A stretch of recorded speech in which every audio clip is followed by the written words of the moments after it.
নমস্কার,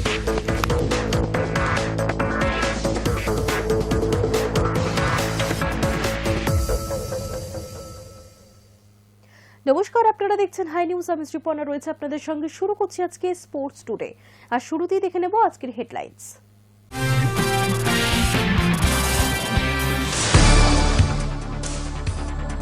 আইএসএল এর সম্মতি ওড়িশা সহ 14 দলের। ওড়িশা এফসিকে নিয়ে প্রশ্ন উঠলেও শেষে সম্মতি দেয় যোগদানের বিষয়ে। ফলে 14 দলেরই আইএসএল হতে চলেছে এই মরশুমেও।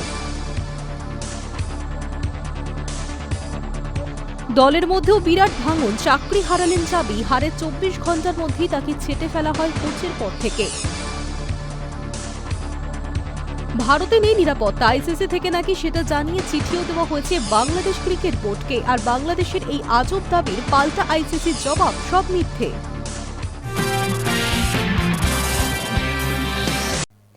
আইএসএল এর সম্মতি ওড়িশা সহ 14 দলের। ওড়িশা এফসিকে নিয়ে প্রশ্ন উঠলেও শেষ পর্যন্ত তারাও সম্মতি দিয়ে দিয়েছে এবারের যোগদানের বিষয়ে। ফলে 14 দলেরই আইএসএল হতে চলেছে এই মরশুমেও। আইএসএল এর সব দলই লিখিতভাবে জানিয়ে দিল এই মরশুমে তারা দেশের সর্বোচ্চ লিগে খেলতে নামছে। ওড়িশা এফসিকে নিয়ে প্রশ্ন উঠলেও শেষ পর্যন্ত তারাও সম্মতি দিয়ে দিল এবারের যোগদানের বিষয়ে। ফলে 14 দলেরই আইএসএল হতে চলেছে এই মরশুমেও। এদিন ক্লাবেরা নিজেদের হোম ভেন্যু জানিয়ে দিয়েছে ফেডারেশনকে। মোহনবাগান ইস্টবেঙ্গলের তরফে যুব ভারতীকে হোম ভেন্যু হিসেবে দেখিয়েছে। সেখানে মোহামেডান স্পোর্টিং দেখিয়েছে কিশোর ভারতী স্টেডিয়ামকে। গতবারও মোহামেডান কিশোর ভারতীকে হোম ভেন্যু হিসেবে দেখিয়েছিল। আইএসএলে উঠে আসা নতুন দল ইন্টারকাশি নিজেদের ভেন্যু দেখায়নি। প্রথমে শোনা গিয়েছিল তারা কল্যাণী স্টেডিয়ামকে হোম ভেন্যু হিসেবে দেখাবে, কিন্তু জানা গিয়েছে তারা ফেডারেশনকে জানিয়েছে যেহেতু সুইস মডেলে খেলা হবে তাই ফেডারেশন যেখানে খেলতে বলবে সেখানেই খেলবে। পাঞ্জাব এফসি ও স্পোর্টিং ক্লাব দিল্লি তাদের হোম ভেন্যু দেখিয়েছে দিল্লির জওহরলাল নেহরু স্টেডিয়ামকে। স্পোর্টিং ক্লাব দিল্লি দলটি গত মরশুম পর্যন্ত হায়দ্রাবাদ এফসি নামেই খেলেছিল। এবার থেকে দলটির নাম পরিবর্তন হয়েছে। একই সঙ্গে দিল্লি থেকে খেলবে দলটি। আপাতত এই সম্মতি পাওয়ার পর 2-1 দিনের মধ্যেই ফরম্যাট ও সূচি প্রকাশ করবে ফেডারেশন। কারণ যেহেতু আগামী মাসের 14 তারিখ থেকে আইএসএল শুরু হওয়ার কথা, যাতে দলগুলো প্রস্তুতির সময় পায়, সেই দিক থেকে দেখতে গেলে মনে করা হচ্ছে এরপর দ্রুত সূচি ঘোষণা করবে তারা। একই সঙ্গে এএফসিকেও চিঠি লিখে স্লটের বিষয়টি নিয়ে জানতে চাইবে ফেডারেশন। কেন্দ্রীয় ক্রীড়ামন্ত্রী মনসুখ মান্ডব্যের সামনে গত সপ্তাহে মোহনবাগান ইস্টবেঙ্গল সহ 14টি ক্লাবই মৌখিকভাবে জানিয়ে দিয়েছিল তারা এই মরশুমে আইএসএল এ যোগ দিতে চলেছে। তারপরেও প্রশ্ন উঠছিল ওড়িশাকে নিয়ে। এখনো পর্যন্ত ওড়িশার দলটি কোনো রকম প্রস্তুতি শুরু করেনি। তার উপর আবার গতবারের কোচ সার্জিও লোবেরা সহ বেশ কয়েকজন ফুটবলার দল ছেড়ে দিয়েছেন। এমন পরিস্থিতিতে সোমবার দুপুর 12টা পর্যন্ত সময় দেওয়া হয়েছিল সব আইএসএল দলগুলোকে, যাতে লিখিতভাবে তারা জানিয়ে দেয় এবারের আইএসএল এ যোগ দেবে কিনা। সঙ্গে দলগুলোর ভেন্যু জানাতেও বলা হয়েছে। Hi news Network. এই মরশুমে যেভাবে ফেডারেশন দেশের সর্বোচ্চ লীগ আয়োজন করতে হিমশিম খাচ্ছে, তাতে এই ঘটনা আগামী প্রজন্মের উপর খুবই নেতিবাচক প্রভাব ফেলবে, এমনটাই মনে করা হচ্ছে। ভারতের প্রাক্তন অধিনায়ক কিংবদন্তি ফুটবলার বাইচুং ভুটিয়া।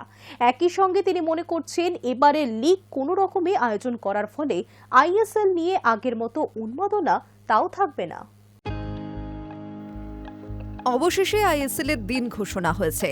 আশা করা হচ্ছে আগামী মাস থেকে দেশের সর্বোচ্চ লিগে বল গড়াবে। স্বস্তির হাওয়া দেশের ফুটবল মহলে। ভারতের প্রাক্তন অধিনায়ক কিংবদন্তি ফুটবলার বাইচুং ভুটিয়া মনে করছেন এই মরশুমে যেভাবে ফেডারেশন দেশের সর্বোচ্চ লীগ আয়োজন করতে হিমশিম খাচ্ছে, তাতে এই ঘটনা আগামী প্রজন্মের ওপর খুবই নেতিবাচক প্রভাব ফেলবে। একই সঙ্গে তিনি মনে করছেন এবারের লীগ কোনো রকমে আয়োজন করার ফলে আইএসএল নিয়ে আগের যা উন্মাদনা তা থাকবে না। তবে কয়েক মাস বাদে ফেডারেশনের নির্বাচনের পর যে নতুন কমিটি আসবে তাদেরকে সুষ্ঠুভাবে আগামী পরিকল্পনা করতে হবে বলেও মনে করছেন তিনি। রবিবার কলকাতায় এক অনুষ্ঠানে যোগ দিতে এসে এই ভারতের প্রাক্তন অধিনায়ক বলেন, আইএসএল শুরু হচ্ছে আগামী মাস থেকে, এটা ভালো খবর। তবে এই ফরম্যাটটা 1 বছরের জন্য। তবে দীর্ঘমেয়াদী পরিকল্পনা রাখতেই হবে। ফেডারেশনের নির্বাচনের পর যে কমিটি আসবে তারা পরবর্তী দিক ঠিক করবে। আগের আইএসএল এর মতো স্ট্যান্ডার্ড থাকবে না, একাধিক বিদেশি দল ছেড়ে চলে গিয়েছে। আগের মতো চামও থাকবে না। কলকাতায় ইস্টবেঙ্গল ডার্বি না হলে মোহামেডান যদি কলকাতায় না খেলতে পারে সেটা সত্যি দুঃখজনক হবে। তবে এটা মাত্র 1 বছরের জন্যই। এই পরিস্থিতি ফুটবলারদের কিছুটা হতাশও করে দিতে পারে। আগামী প্রজন্মের জন্য এই পরিস্থিতি একটা নেতিবাচক বিজ্ঞাপন। কেন্দ্রীয় ক্রীড়ামন্ত্রী মনসুখ মান্ডাভিয়ার কলকাতার 2 প্রধানের নাম সঠিক উচ্চারণ করতে না পারাকেও ভালোভাবে দেখছেন না বাইচুং। তিনি বলেন, খুবই দুঃখজনক। মোহনবাগান এবং ইস্টবেঙ্গল দেশের আইকনিক ক্লাব। মোহনবাগান, ইস্টবেঙ্গল, মোহামেডান এগুলো শুধু ফুটবল ক্লাব নয়, দেশের স্বাধীনতা সংগ্রামেও জড়িত রয়েছে এদের নাম। এটা সত্যি খুবই দুঃখজনক ঘটনা। বাইচুং এর পাশাপাশি আরেক প্রাক্তন ফুটবলার বিকাশ পাঁজিও আইএসএল আয়োজনের এই ব্যর্থতা প্রসঙ্গে সমালোচনা করেন ফেডারেশনের। তিনি বলেন, আইএসএল যেটা হচ্ছে সেটা একটা ফান ফুটবল। কত ফুটবলার ছেড়ে চলে যাচ্ছে দল ছেড়ে। আরেক প্রাক্তন দীপেন্দু বিশ্বাস বলছেন, আইএসএল হতেই হবে, না হলে ফিফা ব্যান করে দেবে। অন্য দেশের লিগে অনেকগুলো ম্যাচ হয়ে গিয়েছে, তাই বলছি যেভাবেই হোক এবারের লিগটা হোক। শুধু আইএসএল নয়, আই লিগও করতে হবে। খেলাটা শুরু হলে দলের জন্যই ভালো। মেসি কাণ্ডের পর সল্টলেক স্টেডিয়ামের যথেষ্টই ক্ষতি হয়েছে। আশা করা হচ্ছে আইএসএল এর আগে যুব ভারতীকে সংস্কার করে ফের আগের অবস্থায় ফিরিয়ে আনা যাবে। এমন পরিস্থিতিতে মোহনবাগান কোথায় খেলবে?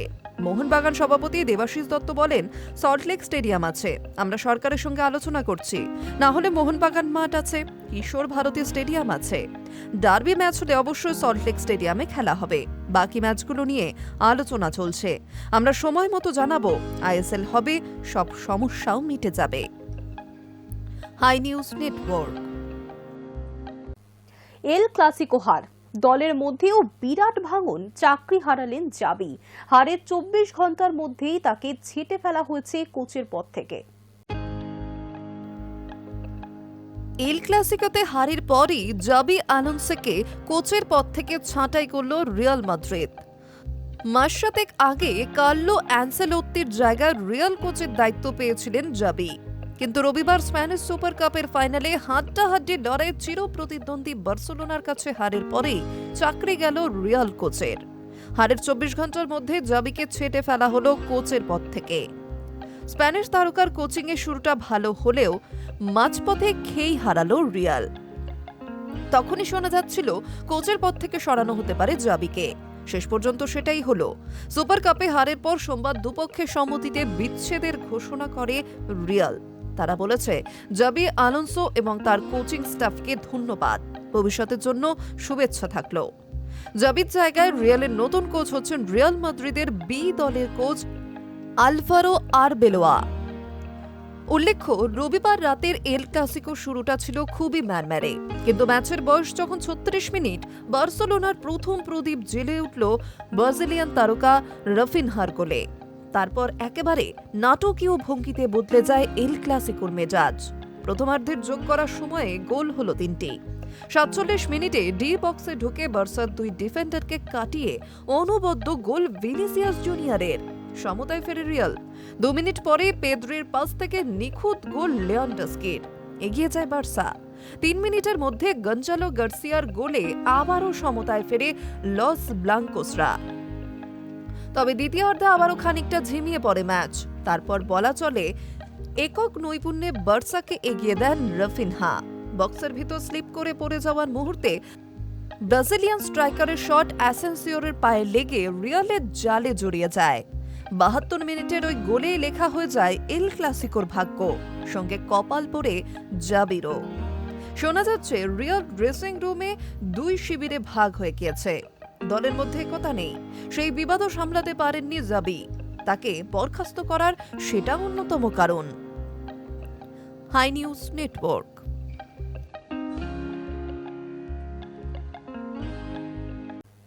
দক্ষিণ আফ্রিকা সিরিজের 1 মাস পর ওয়ানডেতে নেমেই ফের সুপারহিট কিং। নতুন বছরে মাঠে নেমেই সচিনের রেকর্ড ভাঙলেন কোহলি। লিটল মাস্টার সচিনকে ছাপিয়ে যাওয়ার সুযোগ যেমন ছিল, তেমনই ছিল আরও নজির ভাঙার হাতছানি। রেকর্ড এবং বিরাট কোহলি যেন একে অপরের সমার্থক। দক্ষিণ আফ্রিকা সিরিজের 1 মাস পর ওয়ানডেতে নেমেই ফের সুপারহিট কিং। নতুন বছরের শুরুতেই সচিনের রেকর্ড ভাঙলেন কোহলি। নিউজিল্যান্ডের বিরুদ্ধে অনবদ্য ইনিংস খেলে বুঝিয়ে দিলেন ক্লাস ইজ পার্মানেন্ট। 7 রানের জন্য সেঞ্চুরি পেলেন না বটে, তবে বড়োদার ম্যাচের পর তার নামের পাশে একাধিক নজির। লিটল মাস্টার সচিনকে ছাপিয়ে যাওয়ার সুযোগ যেমন ছিল, তেমনই ছিল আরও নজির ভাঙার হাতছানি। সিরিজের প্রথম ওয়ানডেতে সেসব মাইলস্টোন ধাপে ধাপে পার করলেন। এই নিয়ে 309টি ওয়ানডে খেললেন কোহলি। অন্যদিকে সৌরভ গঙ্গোপাধ্যায় ভারতের হয়ে 308টি ওয়ানডে খেলেছেন। তবে এশিয়া 11 ধরে সৌরভ 311টি ম্যাচ খেলেছেন। এদিন 25 রান করে আন্তর্জাতিক ক্রিকেটে দ্রুততম 28,000 রান পূর্ণ করলেন তিনি। সচিন 644 ইনিংস আন্তর্জাতিক ক্রিকেটে 28,000 রানের মাইলস্টোন পেয়েছিলেন। কোহলি লিটল মাস্টারের থেকে 20 ইনিংস কম খেলে 28,000ই ক্লাবে পৌঁছালেন। এখানেই শেষ নয়, 42 রান করে শ্রীলঙ্কান কিংবদন্তি কুমার সাঙ্গাকারাকে টপকে আন্তর্জাতিক ক্রিকেটে দ্বিতীয় সর্বোচ্চ রান সংগ্রাহক হিসেবে নজির গড়লেন কোহলি। সর্বোচ্চ আন্তর্জাতিক run Sachin Tendulkar 34,357, Virat Kohli 28,068, Kumar Sangakkara 28,016, Ricky Ponting 27,483, Mahela Jayvardhan 25,957। নিউজিল্যান্ডের বিপক্ষে ওয়ানডেতে সর্বাধিক রান করা ভারতীয় ক্রিকেটার কে? উত্তরটা সচিন। কিউইদের বিরুদ্ধে 41 রানে 1,750 রান করেছিলেন তিনি। গড় 46.05। এর মধ্যে 5টি সেঞ্চুরি এবং 8টি হাফ সেঞ্চুরি। রবিবার লিটল মাস্টারের নজির 94 রান করলেই ছাপিয়ে যেতে পারতেন চেজ মাস্টার, কিন্তু তিনি আউট হলেন 93 রানে। কিউইদের বিপক্ষে 34 ইনিংসে কোহলির এখন 1,750 রান, অর্থাৎ এক্ষেত্রে সচিনকে স্পর্শ করলেন তিনি।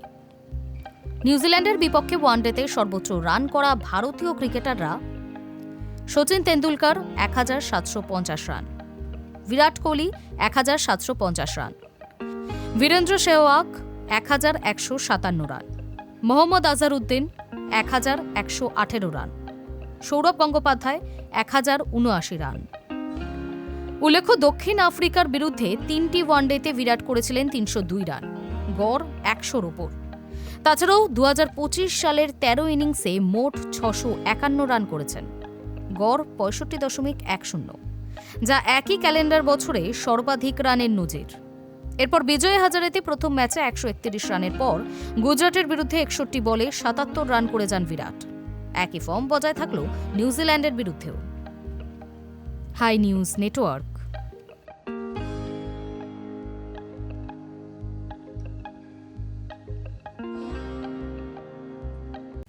ফের দুঃসংবাদ। পন্থের পর নিউজিল্যান্ড সিরিজ থেকে ছিটকে গেলেন তারকা অলরাউন্ডার ওয়াশিংটন সুন্দর। প্রথম ওয়ানডে চলাকালীন চোট পেয়েছিলেন তিনি। সেই আঘাত এতটাই গুরুতর ছিল যে গোটা সিরিজ থেকেই ছিটকে গেলেন তিনি।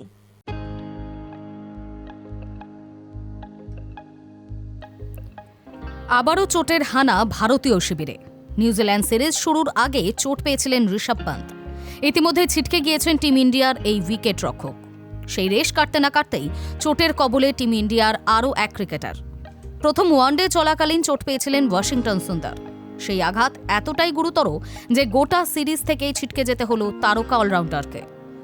বিবার বরোদার কোটাম্বে স্টেডিয়ামে ম্যাচ চলাকালীন চোট পেলেন ভারতীয় অলরাউন্ডার ওয়াশিংটন সুন্দর। পঞ্চম ওভারে বল করার সময় আচমকাই পিঠে টান লাগে তার। ব্যথা এতটাই তীব্র ছিল যে সোজা হয়ে দাঁড়াতেও পারছিলেন না, এমনকি পিঠ চেপে ধরে ঝুঁকেও পড়েন তিনি। সঙ্গে সঙ্গে ছুটে আসেন সাপোর্ট স্টাফ। নিউজিল্যান্ড ইনিংসের 20তম ওভারের পর সুন্দরকে মাঠ থেকে বের করে দেওয়া হয়। তার জায়গায় নামেন পরিবর্তিত ফিল্ডার। জানা গিয়েছে সাইড স্ট্রেনের কারণে গোটা সিরিজ থেকে ছিটকে গিয়েছেন ওয়াশি। ম্যাচের পর টিম অধিনায়ক শুভমান গিল বলেন, ওর সাইড স্ট্রেন হয়েছে, শীঘ্রই স্ক্যান করা হবে। যদিও সিরিজ থেকে সুন্দরের বাদ পড়ার প্রসঙ্গে বিসিসিআই এর পক্ষ থেকে এখনো পর্যন্ত কোনো আনুষ্ঠানিক বিবৃতি দেওয়া হয়নি। তবে তার মতো ক্রিকেটারের চোট ভারতীয় দলের জন্য দুশ্চিন্তার কারণ হয়ে উঠতে পারে। ব্যাটে বলে দলের অন্যতম ভরসা জোগাতে পারেন তিনি। ম্যাচের পর টিম অধিনায়ক শুভমান গিল বলেন, ওর সাইড স্ট্রেন হয়েছে, শীঘ্রই স্ক্যান করা হবে। টি-20 বিশ্বকাপের 1 মাসও বাকি নেই। ক্রিকেটের সংক্ষিপ্ত ফরম্যাটেও তার রেকর্ড যথেষ্ট ভালো, তাই স্বাভাবিকভাবেই উদ্বেগে ভারতীয় শিবির। প্রথম ওয়ানডেতে 5 ওভারে 27 রান দিয়েছেন, কোনো উইকেট পাননি তিনি। সুন্দর অবশ্য চোট উপেক্ষা করে পরে 8 নম্বরে ব্যাট করতে নেমেছিলেন। যন্ত্রণা চেপে লড়াই করলেন তিনি। 7 রানে অপরাজিতও থাকেন, কিন্তু প্রত্যেক রানের জন্য যেভাবে কষ্ট সহ্য করতে হচ্ছিল তা চোখে দেখা যায় না। উল্লেখযোগ্য, শনিবার থ্রোডাউন বিশেষজ্ঞের সঙ্গে অনুশীলন করেছিলেন পান্ত। তার ছোড়া বলে ব্যাটিং ঝালিয়ে নিচ্ছিলেন। সেই সময় আচমকাই একটি বল লাফিয়ে উঠে তার কোমরের একটু উপরে সজোরে লাগে। যন্ত্রণায় কাতরাতে দেখা যায় পান্তকে। সঙ্গে সঙ্গেই হেড কোচ গৌতম গম্ভীর সহ বাকি সাপোর্ট স্টাফ ছুটে আসেন। সঙ্গে সঙ্গে পান্তের শুশ্রূষাও শুরু হয়। যদিও কিছুক্ষণ পর উঠে দাঁড়িয়ে স্টেডিয়ামের গ্রাউন্ড বির দিকে এগিয়ে যান তিনি। রাতের দিকেই জানা যায় পান্তের চোট বেশ গুরুতর, তিনি সিরিজ থেকে ছিটকে যেতে পারেন। সেই আশঙ্কাই সত্যি হয়। বোর্ডের তরফ থেকে জানানো হয়, পান্তের এমআরআই স্ক্যানের রিপোর্ট বলছে তার পেশি ছিঁড়েছে, ফলে সিরিজে খেলা সম্ভব হবে না। এবার দোসর সুন্দরের চোট। আপাতত দলের মেডিকেল টিমের লক্ষ্য টি-20 বিশ্বকাপের আগে তাকে সুস্থ করে তোলা। Hi news Network. ভারতে নিরাপত্তা নেই, আইসিসি থেকে নাকি সেটা জানিয়ে চিঠিও দেওয়া হয়েছে বাংলাদেশ ক্রিকেট বোর্ডকে। রীতিমতো সাংবাদিক সম্মেলন করেছেন অন্তর্বর্তী সরকারের ক্রীড়া উপদেষ্টা আসিফ নজরুল। আর বাংলাদেশের এই আজব দাবির পাল্টা আইসিসির জবাব, সব মিথ্যে কথা।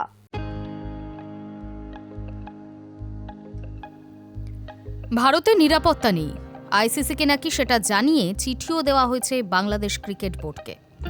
এমনকি ভারতে কোথায় কোথায় নিরাপত্তার ঘাটতি রয়েছে সেটাও নাকি আইসিসি জানিয়ে দিয়েছে। রীতিমতো সাংবাদিক সম্মেলন করেছেন অন্তর্বর্তী সরকারের ক্রীড়া উপদেষ্টা আসিফ নজরুল। আর বাংলাদেশে এই আজব দাবির পাল্টা আইসিসির জবাব, সব মিথ্যে কথা। ভারতে আসতে রাজি নয় বাংলাদেশ। অন্তর্বর্তী সরকারের ক্রীড়া উপদেষ্টা আসিফ নজরুল জানিয়েছে, আইসিসি থেকে নাকি বলা হয়েছে মুস্তাফিজুরকে দলে রাখলে তাদের নিরাপত্তার সমস্যা বাড়বে। তাদের আরও দাবি, আইসিসির চিঠিতে এটা ছাড়াও ভারতের 2টি সমস্যার কথা বলা হয়েছে। তার মধ্যে একটি হলো, বাংলাদেশের জার্সি পরলেও তার নিরাপত্তার সমস্যা হবে। আরেকটি হলো, যেহেতু বাংলাদেশে নির্বাচন আছে তাই সেটারও প্রভাব পড়বে। ঘটা করে আসিফ নজরুল আইসিসির মুখে এই কথাগুলো বসিয়ে দিয়েছেন, যার জবাবে আইসিসির এক সূত্র সংবাদ সংস্থা পিটিআইকে বলেছেন, ভারতে নিরাপত্তা নিয়ে আইসিসির সঙ্গে কিছু বিসিবির কথা হয়েছে, কিন্তু আসিফ নজরুল যা বলেছেন তা সম্পূর্ণ মিথ্যে। আইসিসি কখনোই মুস্তাফিজুরকে নিয়ে কিছু বলেননি। এই নিয়ে কোনো নির্দেশ দেওয়া হয়নি, সম্পূর্ণ মিথ্যাচারণ করা হচ্ছে। অর্থাৎ আইসিসির তরফ থেকে আসিফ নজরুলকে মিথ্যেবাদী বলে দেওয়া হলো। আসলে মুস্তাফিজুরকে বাদ দেওয়া থেকে ভারতে খেলতে না আসার বায়নাকা, গোটা ব্যাপারটাকেই রাজনৈতিক মোড়ক দিতে চাইছে বাংলাদেশ। পদ্মাপাড়ে নির্বাচন আসন্ন, এই পরিস্থিতিতে ভারত বিদ্বেষী হওয়াকে মদদ দিতে চাইছে বাংলাদেশ। ভারতের নিরাপত্তা নেই এই ধুয়ো তুললে তা বাংলাদেশে জনপ্রিয়তা পাওয়ার সম্ভাবনা বেশি। কিন্তু এই সস্তা প্রচারের লোভে কি আরও বড় ভুল করে ফেলল বাংলাদেশ? কারণ একবার মিথ্যাবাদী দাগ পিঠে পড়ে গেলে আইসিসি কিন্তু বাংলাদেশের কোনো সমস্যাতেই আর কান দেবে না। Hi news network.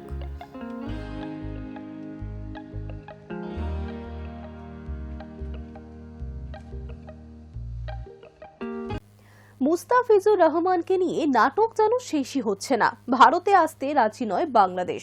এখন বড় প্রশ্ন, মুস্তাফিজুরকে ছাড়াই কি খেলতে হতে পারে তাদের? বাংলাদেশের সংবাদ মাধ্যমের দাবি, নিরাপত্তার বিষয়টি নিয়ে আইসিসি চিঠি দিয়েছে বিসিবিকে, আর তাতেই ঝঞ্ঝাট বাড়ছে মুস্তাফিজুরকে নিয়ে।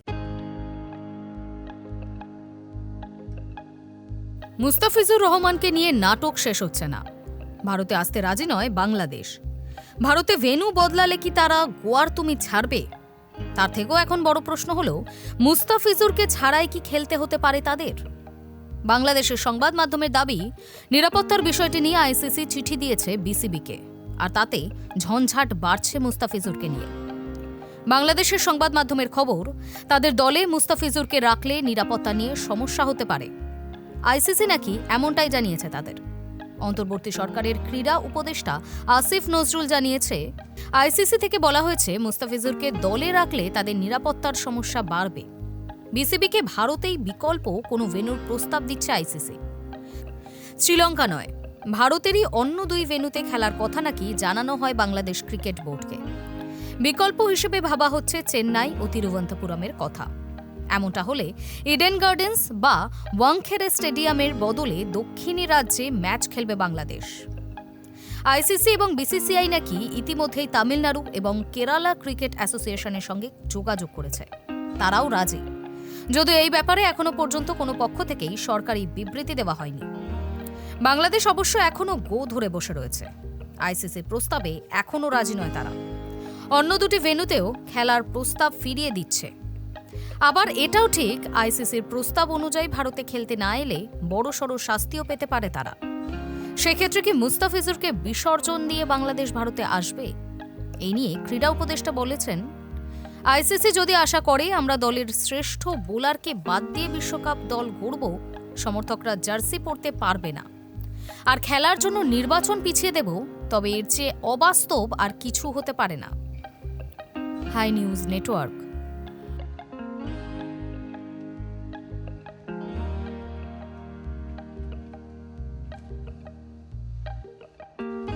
স্পোর্টস টুডে এখনকার মতো এই পর্যন্তই। দেখতে থাকুন হাই নিউজ।